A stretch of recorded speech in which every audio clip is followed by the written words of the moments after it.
In order for a law firm to exist, the top line of the financial statement must exist, which is revenue, sales. Unless you have someone financing or investing in your law firm, money is going to be generated through your effort. If you don't have the money, then you need to go get the money.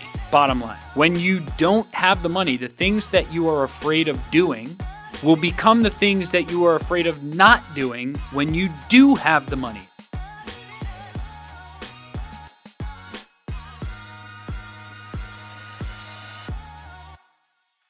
Welcome to another episode of the Law Firm Growth Acceleration Podcast. And in today's podcast, we're going to talk about a topic that is near and dear to my heart.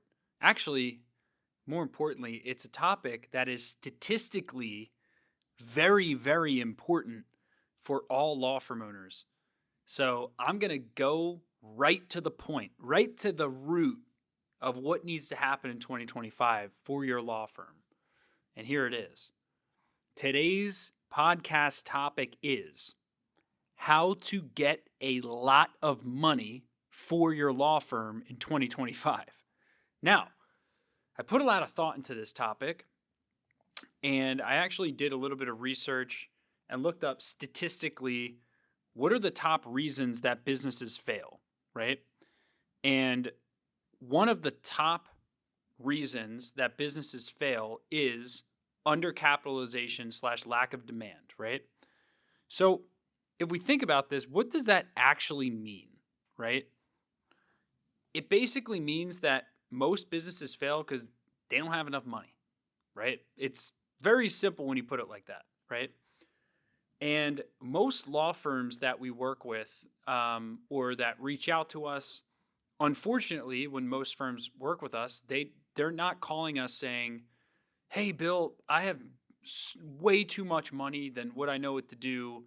I'm just drowning in excess money. My bank accounts are, I don't know how I'm going to put another $5 million in these bank accounts this year because I'm so certain that $5 additional million is going to be in my bank account this year.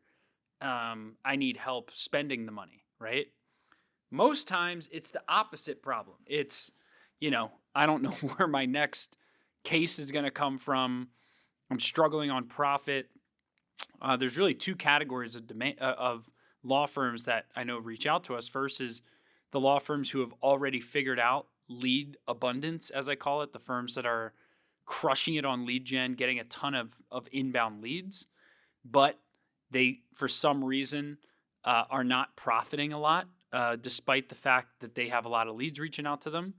Or the other side is the people who haven't figured out marketing and therefore also are suffering from a revenue and therefore overall money perspective. But either one of these two scenarios results in someone not having enough either profit or enough revenue, which results in someone not having a lot of money, right?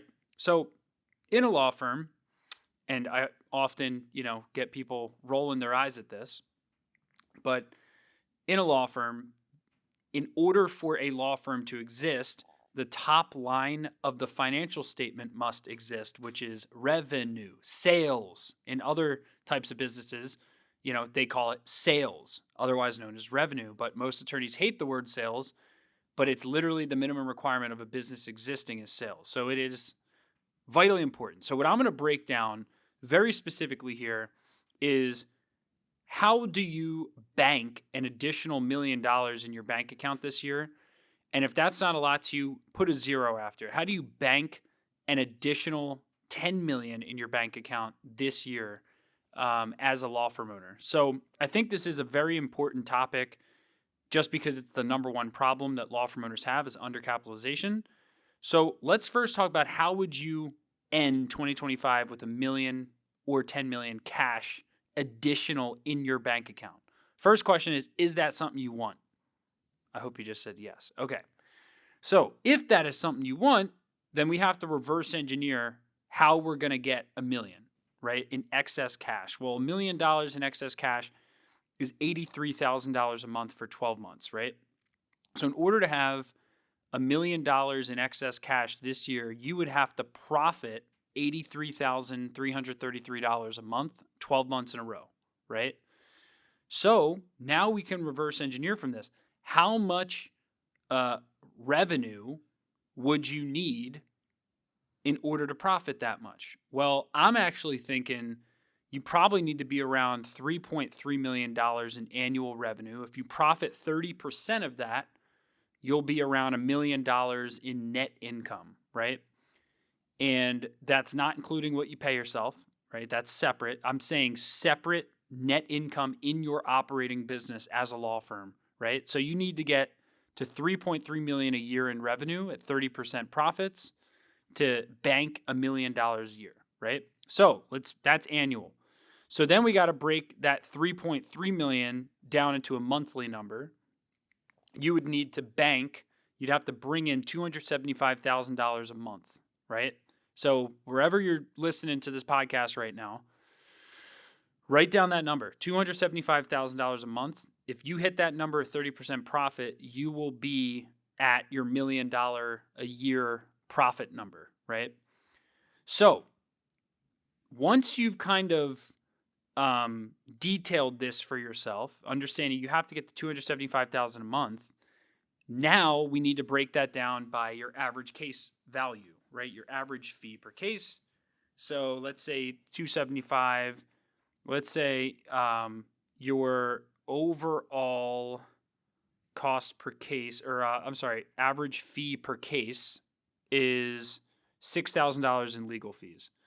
275,000 divided by 6,000 in legal fees per case means you'd have to sign up 45.8 cases per month. Okay, 45.8 cases per month times 6,000 gets you that 275,000 per month revenue mark. So what does this show us? Okay, this shows us that. Well, actually, let me do one more mathematical equation here to show you the impact. Let's say your average fee per case instead was $12,000 per case. 275,000 divided by 12,000. That would mean you only need 23 cases a month, right? 23 versus 275 divided by 6, 46, right? So your average fee per case has a huge impact on how many cases you need to sign up per month in order to reach your goal of banking $1 million in 2025. So understand that average fee per case is going to be absolutely critical, okay? All right, so these are two variables that are like so vitally important to you banking $1 million. Two variables that are so critical, and that's average fee per case and number of signed cases per month, right? So if we just reverse, if your number one goal was to bank more money in your bank account, and the foundational truth of banking more money is going to be your average, there's really three numbers, your average fee per case, your number of signed cases, and your profit margin or profit per case, either way, however you look at that. Profit per case would in essence be your gross profit per case. Okay, now we have three priorities for you in 2025, right? Number one, how are you going to sign up the number of cases you need? Number two, how are you going to increase your average fee per case? Number three, how are you going to increase or maintain your profits as you scale, right? Okay, so we've taken the goal of making more money, having more operating capital. We've taken that goal, and now we've broken it into its three constituent parts, right? So now the question is, how do you actually increase your signed cases, increase your average fee, increase your profit? So there's some misunderstandings around how do you make more money in your law firm. And this is why I really want to clear this up in this episode. So there's many times that we talk to attorneys who say, I don't have the money to invest in marketing, right? And I'm going to wait until I have the money to invest in marketing. And that never happens, right? Because money is, unless you have someone financing or investing in your law firm, money is going to be generated through your effort, right? As the owner of the firm. So any increase in money is gonna, in the early stages of a law firm, is gonna reflect in an increase in work and commitment, right? So you're gonna have to either work harder or work smarter, but you're probably gonna have to do both in order to get more money if you don't have the money. If you don't have the money, then you need to go get the money. It's that simple, right? It's not just gonna plop on your lap and just like, oh, here's all this money now. It's not gonna happen.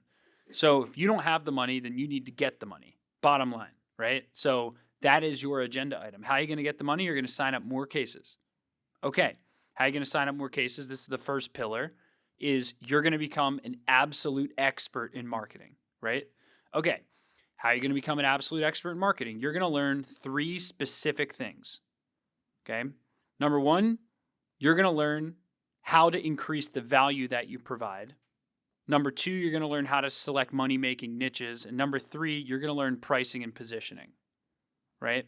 So how do you, number 1, increase the value that you provide? Because that's what money is. Money is a reflection of value provided. If you only provide value to one client, then you're not, unless that's a huge client, in most law firms, you're not going to get that much money if you only provide value to one client. Again, unless you're banking on like home run cases or something. So first of all, it's the volume of people that you provide value to, right? So if you don't provide value to a lot of people, you're probably going to make less money. That's one way to look at it, right?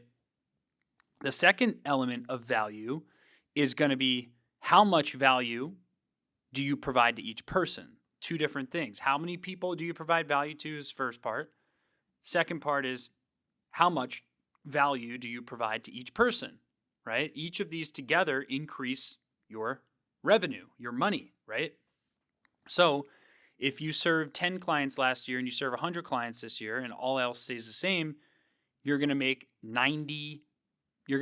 money from 90 more clients if you go from 10 to 100 this year, right? Even if everything else stays the same. But let's say that you learn how to provide more value to current clients, to each client, and let's say your average fee as a result goes from 5 to 10,000 per fee per client, right?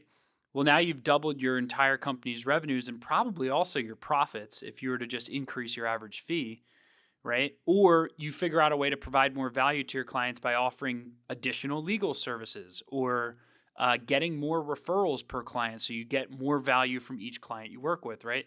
So these are ways to increase the value per client, or the concept of expanding the number of firms, the number of individuals or businesses that you provide value to. So it's going to be a mix of one of these 2 things. So understand the value equation means either you're going to provide value to more people, keeping your average fee the same, or you're going to provide more value per person, or you're going to mix these 2 things together, right? In order to do this, you have to become a master of niche selection, right? So you have to know how to pick money-making niches, right? Niches that, in a niche, in nature, a niche is a environmentally stable system, which basically means like there's animals that thrive in a pond niche. There's animals that thrive in a mountain niche, right? There's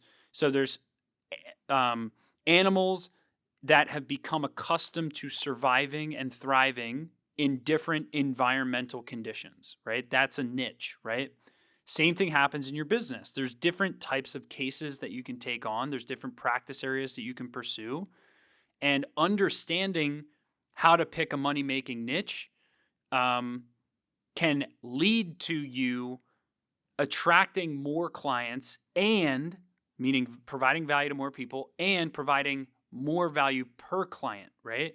So example, let's say that you position yourself as the college campus DUI lawyer, right? And you dominate every local college campus. And because you position yourself as an expert in college campus or college student DUI, the parents of the college students will pay a premium for your services because you have painted yourself as the expert of that niche. Simultaneously, if you become the expert in the niche, you'll get all the college DUIs in the colleges that you are the thought leader within, right? So these two things go hand in hand. By picking the right niche, the money-making niche, not only can you attract more clients, but you also can get a higher average fee per case. So this is a method of controlling that first variable. And last but not least is your pricing and positioning strategy, right? So pricing, you could have all the expertise in the world and never raise your average fee, right? And the reason I like to throw positioning into this is if you're a personal injury lawyer, you can't really raise your average fee. It really comes down to selecting and attracting better cases, right? So becoming like the truck accident expert and stuff like that, and attracting much higher value cases, motorcycle accident expert, stuff like that. When you figure out these three areas, how to provide more value, how to choose the right money-making niche, and how to price and position within that niche, you're going to be well along the way of increasing your take-home income dramatically to get closer to that $1 million. But let's say you get all this right. Well, there's three additional kind of levers that have to be in place. And that number one is your marketing engine for consistent leads, right? Because like we went through before, if you want to sign up more cases, then you need a consistent marketing engine. You need something that's going to consistently produce a predictable volume of cases, right? So in 2025, if you want to make more money, you can't keep relying on word of mouth. You can't keep relying on the ways you did things in the past, right?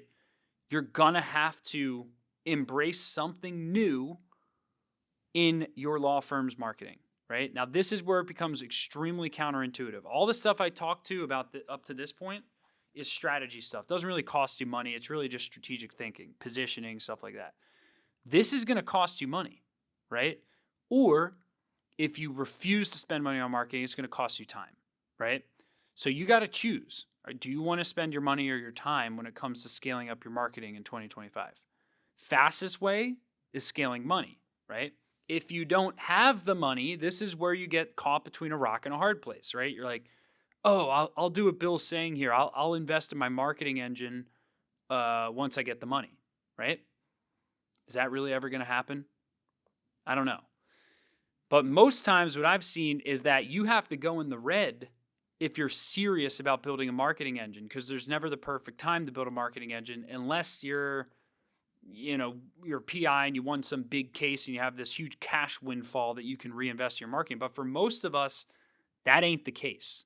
So you have two choices when it comes to, because the number one thing you need to do to scale your case volume is you need to spend more money on marketing. Just telling you point blank. But then the question becomes, how do you spend more money on marketing? Option number one is you take money out of profits and you put it into marketing. That's pretty simple. If you have enough profits right now, but you're not happy with your profits, then you got to take some of that money from your profits and spend it in marketing. Option number two is you go get the money. Let's say you don't have profits, is you go get the money. What does that mean? You get super resourceful, right? You figure out, come hell or high water, how you are going to network and find local cases in your market and get money from them and hustle until you get excess cash reserves that you can reinvest in marketing, right? So either A, you're going to pull out of profits, B, you're going to go get the money, or C, you are going to go into debt. You're going to get a credit card, line of credit, and you're going to, put some faith in your ability to recoup from what you spend on marketing, right? I know for me, I did the debt option. I put most of my money that I spent on marketing, I spent most of it on a credit card. And as clients came in, I was able to pay down that credit card. So I technically went to the debt option. Once I went to the debt option, in terms of investing my first money in marketing, that lit me up, and that caused me to focus so heavily on converting the leads that I was getting from my marketing into clients, right? Which then leads to the second pillar, which is building an intake system that works with or without you. So once you've scaled your marketing, then you have to build a three-pronged system behind your intake. First, you have to create a structured sales process that replaces yourself. Second, you have to create a speed to response process. And third, you have to create a follow-up process, right? So first things first, now before you do the process stuff, you're the one doing sales, right? And so you need to systemize what you've done and train other people on how to do it, right? So, and this comes hand in hand with increasing your marketing spend. As soon as you've increased your marketing spend, you're now going to have an intake problem, right? So the problems you have to solve are to get $1 million cash in the bank are going to be first a positioning problem, second a marketing problem, and third an intake problem. And then within all of that, there's average fee per case, right? So intake, how are you going to do this? You're going to do the sales yourself until you get excess money, and then you're going to deploy that excess money into sales staff, sales training, right? Sales resources, virtual assistants to help you with sales, answering service, right? You're going to get money from the marketing and redeploy that money into intake, right? As you redeploy money into intake, you're going to sign up more cases. That'll give you more money. That more money then gets reinvested into either staff or a higher marketing budget. And from there is where you create a flywheel effect where you're unstoppable, where you can't not spend money on growing your business, which is quite frankly where everyone should get to, is the point where, if you spent less than, 100 grand a month on marketing, you'd have to lay people off, right? Because what's funny is your fears shift in this process, right? The things that you're afraid of doing when you don't have the money you want are precisely the things that you'll be afraid of not doing once you have the money. Let me say that again, because this is critical. When you don't have the money, the things that you're afraid of, right? The things that you're afraid of doing when you don't have the money, those same things are going to become the things you're afraid of not doing when you have the money. I'm going to say it one more time because it's that critical. When you don't have the money, the things that you are afraid of doing, okay, will become the things that you are afraid of not doing when you do have the money. Example, okay? When you don't have the money, you're afraid to spend money on marketing. When you do have the money, you're afraid to not spend money on marketing because you've established a baseline, right? So this is the most counterintuitive shift. Your fear is still towards the same thing, marketing, spend, right? Your fear is just from a different playing field, a different level, right? So I'm trying to have you switch your fears before you get there. I want you to be afraid of not spending money and time on marketing, not spending money and time on sales and intake. I want you to be more afraid of not spending time and money on marketing than spending time and money on marketing, right? Because that shows that you've made the shift from a lawyer to an actual CEO owner of your firm, right? So these are the key components of you increasing your income. So now we have to double click and probe deep within it. And within our book, Law Firm Growth Accelerator, we have literally everything you need to know to master marketing, intake, all these things we're talking about, positioning. So let's just talk brass tacks. What do you need to do on the marketing side? On the marketing side, you need to learn as much as you possibly can, about how to market, right? So if you're listening to this podcast episode, if you're actually listening to this episode, I want you to send a personal email to me, bill@smbteam.com, if you're actually listening to this. And I want you to send an email that says Grand Lawyer Marketing Plan. And just because I want to reward those of you who are actually listening to this, if you email me that, bill@sbteam, you email me Grand Lawyer Marketing Plan, I will have someone on my team send you for free our Grand Lawyer Marketing Plan course, okay? And that course is just an example of you don't know what you don't know. If you go through this course that I made, which I'll give you for free, you will all of a sudden realize all the things you don't know about Google Ads and how Google Ads works and picking a niche and picking money-making keywords and stuff like this. And what I've noticed is that like Warren Buffett says, when he doesn't invest in things he doesn't understand, right? Most lawyers don't understand marketing, becomes this like taboo thing I'm afraid of. So because you don't understand marketing, you don't invest in marketing, right? Which was a big differentiator for me because I put in the time to understand marketing when I started my company. So it was easy for me to spend money on marketing because I understood how to control the levers of it, right? And most attorneys don't understand enough about marketing. That creates fear, that creates apprehension, and then you don't market. And then you suffer financially as a result of it, when really it's just a knowledge issue, right? And this all you need is enough knowledge to be dangerous so that you can have the courage to invest in marketing, right? Then you go find experts to do it, right? So, but that knowledge gap has to be bridged. You have to cross that bridge first, right? So learning about marketing is going to be a critical component of your 2025 so that you can bank an additional million in your bank account. The second thing is learning about intake and sales, right? So you've got to learn about intake and sales, right? No matter what, you've got to learn how to build, by the way, all these how-to statements I'm saying, you could just type it on YouTube or Google and someone's written an article or made a video on it. How to hire your first salesperson, how to create a sales script for your sales team, or you can just look if you're a coaching client of ours, you can look in our online portal and we have solutions to most of this. But regardless, the solutions exist. The question of whether or not you're looking for the solutions, that's the question. Are you curious about how to build an intake team that works without you? Are you curious about how to build sales scripts and follow-up mechanisms and speed of response systems so that every lead that comes in gets followed up with and turned into a client at a high rate? If you're not interested in these things, then you're probably not going to make money once you start marketing. You've got to be interested in marketing. You've got to be interested in sales.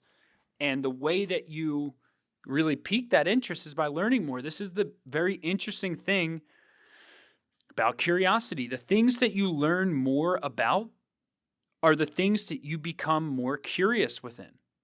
The things you learn more about, it's very interesting where it's like, if you work out a muscle, that muscle doesn't become more curious, right? The muscle gets tired, right? So if you were to work out one muscle every day, 7 days in a row, as hard as you can, by day 7, that muscle is going to be tired. The beautiful thing about our learning muscle, i.e. our brain, is learning doesn't make our brains tired. Learning makes our brains alive and more curious, right? You could look up studies on this. The more you learn about marketing, the more you will want to learn about marketing. The more you learn about intake, the more you will want to learn about intake, right? So these two levers are absolutely critical, and you must spark the curiosity around these two areas, right? So first we have the positioning, the pricing, the choosing the right niche side. Then we have dominating your marketing, starting with learning commitments. Number 3 is we have dominating your intake with commitments to learning about sales, hiring, etc. in that capacity. And then last but not least is learning about how to control your profit margins ruthlessly, right? So this is, I always say, solving profit problems is a luxury. Solving profit problems is a luxury. Why? Because most people who have profit problems have revenue. And the harder thing to do is to get the revenue. That's the harder thing to do. Once you have revenue, it's playing defense to optimize for profit, right? I remember for us, like when we grew our revenues, that was the harder thing, right? It took us 3 months of disciplined financial planning to optimize our profits. Once we hit a top line revenue number that was big enough for us to actually optimize for profits and growth, right? So how do you optimize your profits? You're going to monitor your financials weekly, and you're going to do a deep financial analysis monthly. But that's really all it takes. All of this is learning. That's really all it is. And like, I wish I could say something sexier or like, oh, it's like this hack. It's like this AI tool or like this new tech. That's what no. It's a commitment to you learning in these 3 areas. Learning about marketing, learning about intake, learning about financial mastery, right? And the way you learn best is by doing. If you're spending 10 grand a month more on your marketing, you're going to pay more attention to it. If you're spending 30 grand a month more on your marketing, you're going to pay more attention to it. You're going to learn more about it. You're going to have more market feedback from it. If you spend $1 a month on marketing, how much are you going to learn? If you're the only one doing intake, how much are you going to learn about managing a intake process and team that works without you? You're not going to learn much, right? If you never log into your financial statements and make a commitment to do financial analysis on your own books, how much are you going to learn, right? So the bottom line is the key to getting more money in 2025 is you're going to have to position your firm better. You're going to have to market better. You're going to have to do better intake, and you're going to have to do better financial planning. But you already know this, right? You already know this. I'm just breaking it down from the foundational truths, right? You're going to have to get the $275,000 in monthly revenue. You're going to have to profit 30% of that. You're going to have to decide, do you want to sign up 23 cases a month, or do you want to sign up 46 cases a month? That's based on your average fee per case, right? All of these numbers you control, right? This is why I love in the book Think and Grow Rich, it says the riches can come so quickly that you wonder where they had been during all of those lean years. And I always wondered when I read that sentence in the book Think and Grow Rich, what in the hell does that mean? Is Think and Grow Rich saying that you can get rich quick? Yeah, you're damn right it's saying that. It's saying that the riches can come so quickly that you wonder where they've been for all these lean years, because it's not the pursuit of money that is, what do they say? It's not money is the root of all evil. It's the pursuit, it's the love of money that's the root of all evil, right? That's from the Bible. Well, what I believe is that it's not about the pursuit of money that allows you to collect money. It's the person you have to be on the way to deserving the money that gets you the money. It's the person you have to become on the way, right? So if you learn all these painful lessons about marketing and you become a great marketer, and you learn all these lessons along the way of sales and building an intake process for your firm, and you become a great sales manager in that process, you learn all this, information along the way about how to profit, right? You have become, in all of your lessons, you have become the person that now deserves money. And yes, in the flip of a light switch, you can go from making $10,000 a month to $275,000 a month in 2 months.